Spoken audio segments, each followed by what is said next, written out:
So this brings us to another key development that the Ministry of Public Service, Labour and Social Welfare has partnered with Higher Life Foundation and the University of Zimbabwe to champion the first national drug study in Zimbabwe, which is something that's commendable, which is something we're waiting to see what that study brings out. So it's actually interesting that High Life was the organization that pushed it through, and then it has become now a government study in partnership with the University of Zimbabwe that is now looking at what is happening with the drugs in Zimbabwe. So that development is very crucial when you look at our drug response.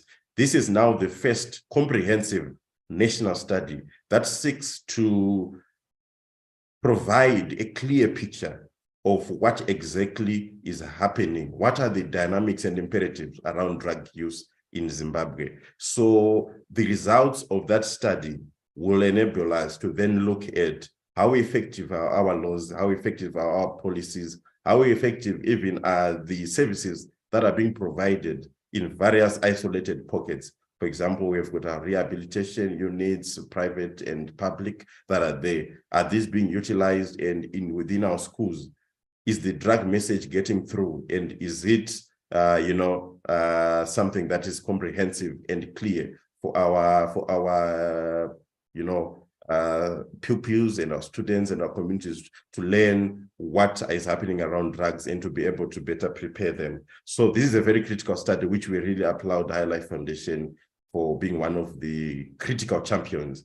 And we are really awaiting the results of these of this study to be able to understand what exactly is happening around drugs. So I would assume that once that study is out, there's need to then even utilize such platforms as these to talk about the issue of drugs. And in conclusion, I want to hasten to say that when you hear discussions and discourse around drug and alcohol abuse, I just raised a lot of critical issues just to stimulate your debate around what is happening. Never ever think that you as a person, you are not affected simply because you are not taking them, or where you come from, you don't see anyone taking them. But once they are present in your community, they will slowly get to you, they'll slowly get to your peers, they'll slowly get to your relatives and your loved ones. And when we now talk about coordinated, holistic efforts to fight drugs, this should get everyone on board. Whether you are drug endangered or not, remember, the issue of drugs will get to you, either directly or indirectly. You are not necessarily immune. So if there are efforts to address the issue of drugs, they relate to us. And as we know, how do you change a country? How do you change society?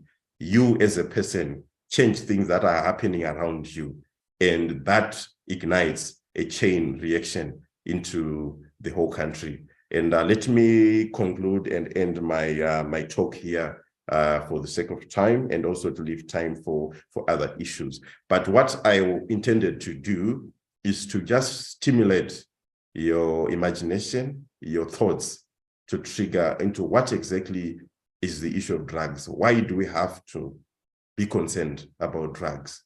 And to paint the picture that when you are addicted with the drugs, you're actually unwell. You are not able to help yourself. And it takes the community, the entire community, to fight against drugs. So I'll end my presentation here.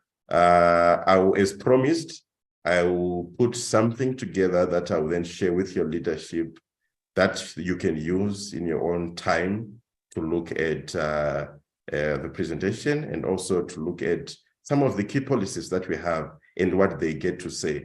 Remember, policy is for the people.